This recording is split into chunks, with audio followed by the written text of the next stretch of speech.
யோவான் 16:8. அவர் பாவத்தை குறித்தும் நீதியை குறித்தும் நியாய தீர்ப்பை குறித்தும் உலகத்தை கண்டித்து உணர்த்துவார். அல்லேலூயா. பாவத்தை குறித்தும் நீதியை குறித்தும் உலகத்தை என்ன செய்வாராம்? கண்டித்து உணர்த்துவார். ஒரு பிரசங்கம் நம்ம பிழையை கண்டிக்குதுன்னா அது கர்த்தரே பேசுகிறார். அல்லேலூயா. அப்படி தான் நீங்கள் எடுத்துக்கணும், குத்துதுன்னு சொல்லக்கூடாது. ஆமென். அவர் வந்துட்டா பாவத்தை குறித்தும் நீதியை குறித்தும் நியாய தீர்ப்பு. அப்படின்னா பரலோக ராஜ்யம் வரப்போகுது, ஆண்டவர் என்ன செய்ய போகிறாரு? வரப்போகிறாரு, நீ ஆயத்தமானு கேட்குது இந்த பிரசங்கத்தை. என்ன செய்யுது? அவர் வரப்போகிறாரு, நீ ஆயத்தமா? நீ இன்னும் பின்னிட்டு போயிருக்க, மனம் திரும்பு. இன்னும் எங்கேயெல்லாம் தவறான வாழ்க்கை வாழ்கிற, மனம் திரும்பு. இந்த வாழ்க்கையை வாழ்ந்துட்டு இருந்தால் ஆண்டவர் வந்தால் கைவிடப்படுவ. இன்னும் நீ மனுஷரை பிரியப்படுத்துகிற, மனுஷரையா தேவனையா யாரை நான் பிரியப்படுத்த விரும்புகிறேன் அப்படின்னு வசனம் சொல்லுது. மனுஷரை பிரியப்படுத்தக்கூடாது. யாரை பிரியப்படுத்தணும்? தேவனை பிரியப்படுத்தணும். தேவனை பிரியப்படுத்த பார்க்கணும். நீங்கள் யாரை பிரியப்படுத்துகிறீங்க? சொந்தக்காரனையா? ஞாயிற்றுக்கிழமை விருந்தாடி வர்ற சொந்தக்காரனை பிரியப்படுத்துகிறீங்களா? ஞாயிற்றுக்கிழமை சர்ச்சுக்கு ஆண்டவரை பிரியப்படுத்த பார்க்குறீங்களா? ஞாயிற்றுக்கிழமை சொந்தக்காரனை அனுப்புறது யார்? சாத்தான். ஞாயிற்றுக்கிழமை உங்கள் வீட்டுக்கு சர்ச்சுக்கு வரவிடாதபடி யாரோ ஒரு மனுஷனை அனுப்பிடுவான், அல்லது ஏதோ ஒரு விசேஷத்தை வச்சு உங்களை தடை பண்ணிடுவான். அப்போ நீங்கள் யாரை பிரியப்படுத்தணும்? நீங்கள் தேவனை பிரியப்படுத்துறது இல்லையே, நீங்கள் அந்த மனுஷனை பிரியப்படுத்துறதுக்கு அங்கே போயிடுவீங்க, அல்லது அவன் உங்கள் வீட்டுக்கு வந்துடுவான். இதெல்லாம் எப்படி? இந்த கேஸெல்லாம் பரலோகத்துக்கு போகுமா? பரலோகத்துக்கு போகாது. ஞாயிற்றுக்கிழமை ஓய்வு நாளை தேவ சமூகத்தில் அவர் சமூகத்தில் விழாத ஆறும் பரலோகராஜ்யமெல்லாம் போக முடியாது. பரலோகராஜ்யம் என்ன செய்ய முடியாது? போக முடியாது. உடனே சொல்லிடுவீங்க, அந்த 2 கள்ளனில் ஒரு கள்ளன் ஆண்டவர் மன்னிச்சாரே. இயேசு ரத்தம் சிந்தி 3ஆம் நாள் உயிரோடு எழும்புறதுக்கு முன்னாடி நடந்த சம்பவம் வேற, இயேசு ரத்தம் சிந்தி 3ஆம் நாள் உயிரோடு எழும்புனுக்கு பின்னாடி நடக்கிறது வேற. அதை நீங்கள் புரிஞ்சுக்கணும். நீங்கள் கடைசி நேரத்துலையா நான் போயிடுவேன் அப்படிலாம் சில பேர் சொல்லுவாங்க.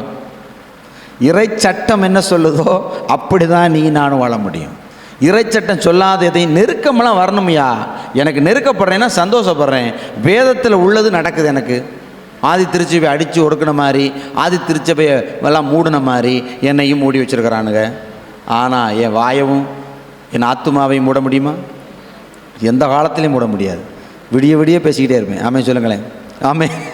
நீங்கள் ஏன்னா அதை மூடவே ஒருவனாலும், பைபிள் சொல்லுது, தேவன் திறந்ததை மனுஷன், எங்கள் குடும்பமே அப்படி தான் பேசிக்கிட்டு இருக்குன்னு நினைக்கிறேன். அல்லேலூயா. அல்லேலூயா.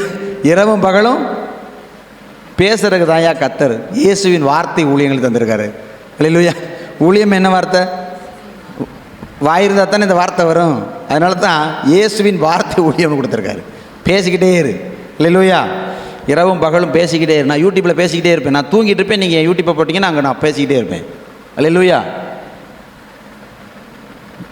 விதைத்தவன் உறங்கினாலும் விதைகள் உறங்காது. அல்லேலூயா. இந்த வேத வசனங்கள்லாம் விதைகள் தானே. விதைச்ச நான் தூங்கலாம். ஆமாம். ஏன்னா சோர்வு அடையக்கூடாதுன்னு தான் சொல்கிறேன். அல்லேலூயா. தூங்கக்கூடாது. ஏன்னா கர்த்தர் நம்ம கூட இருக்கிறார். அல்லேலூயா. அது ஒரு அபிஷேகம், கிருபை நீங்கள் பெற்றுக்கொள்ளணும். ஆமென். அல்லேலூயா.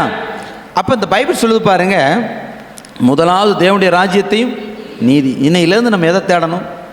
நீதி செய்யணும். நம்ம அநீதி என்ன செய்யக்கூடாது? செய்யக்கூடாது. நீதிமானுக்கு ஒரு கேடும் வராதுன்னு வாசித்தோம். ஆமென். நீதிமானுக்கு ஒரு துன்பங்கள் அநேகமாக இருக்கும், ஆனால் கர்த்தர் அவனை அவைகளிலிருந்து விடுவிப்பார்.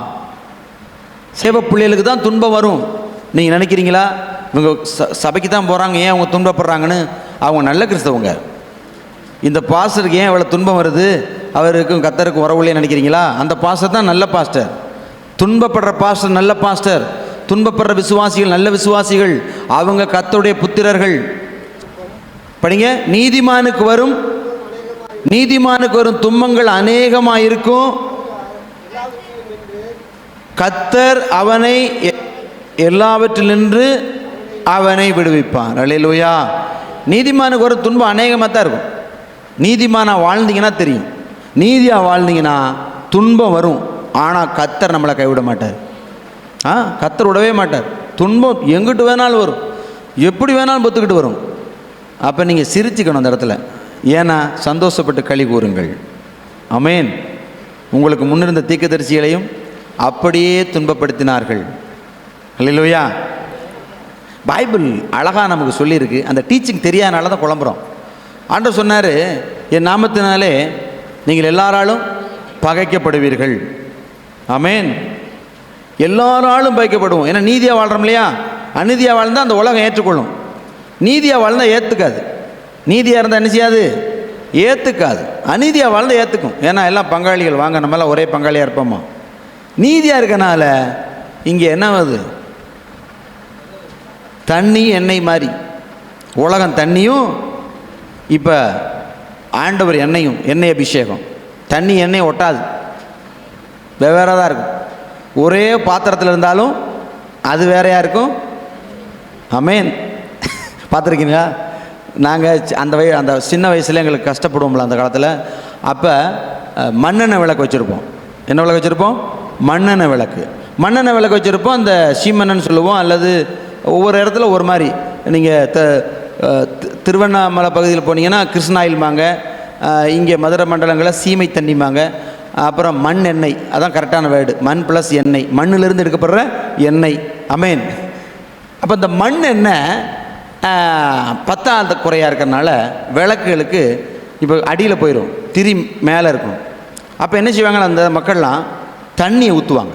எதை ஊற்றுவாங்க? தண்ணி ஊற்றினோடனே தண்ணி கீழே போயிடும், இந்த மண்ணெண்ணெய் மேலே வந்துடும். அப்போ பாட்டிலில் பார்ப்போம் நாங்கள் சின்ன வயசில். பார்த்தா இந்த மண்ணெண்ணெய் கிருஷ்ணாயில் அல்லது சீமத்தண்ணி என்ன செய்யும்? மேலே இருக்கும், தண்ணி கீழே இருக்கும். ஆனால் ரெண்டும் ஒரே பாட்டிலில் தான் இருக்கும். அப்போ எனக்கு விளங்குது என்னென்னா, இந்த உலகத்தில் தான் நம்ம வாழ்கிறோம், ஒரே குடும்பத்தில் தான் வாழ்கிறோம். வேறு பிரிக்கப்பட்டவன் மேலானவைகளாக இருக்கிறான், தண்ணி கீழானவைகளாக இருக்குது. அப்போ உலகம் கீழானவைகள் என்னது, தேவ பிள்ளைகள் மேலானவைகள் எண்ணுகிறோம். அப்போ உங்கள் சொந்த பந்தங்கள்லேருந்து நீங்கள் பிரித்தெடுக்கப்பட்டாலும் நீங்கள் வேறையாக தான் வாழ்கிறீங்க. ஆமென். உங்கள் வாழ்க்கை வேற, அவங்க வாழ்க்கை அது கீழே, இது மேலே. கீழானவையில் அல்ல, மேலானவே நாடுங்கள். ஆமென். எதாவது புரியுது? அப்போ தேவனுடைய ராஜ்யம் இந்த பூமியில் உண்டாகிறதுக்கு நமக்கு மேலான எண்ணம் உண்டாகணும், பரிசுத்தம் உண்டாகணும், விட்டு விலகணும் உலகத்தை விட்டு. ஏன்னா நம்ம ஆண்டோடைய பிள்ளை, ஆண்டவர் வந்தால் போகணும். இப்போ இவ்வளோ நாள் கிறிஸ்து ஆண்டவர் வாழ்ந்துட்டு போகாட்டி என்ன செய்யுது? ஆமென். இப்போ பிசாசின் ராஜ்யம் பாவ ராஜ்யம். பிசாசின் ராஜ்யம் என்ன ராஜ்யம்?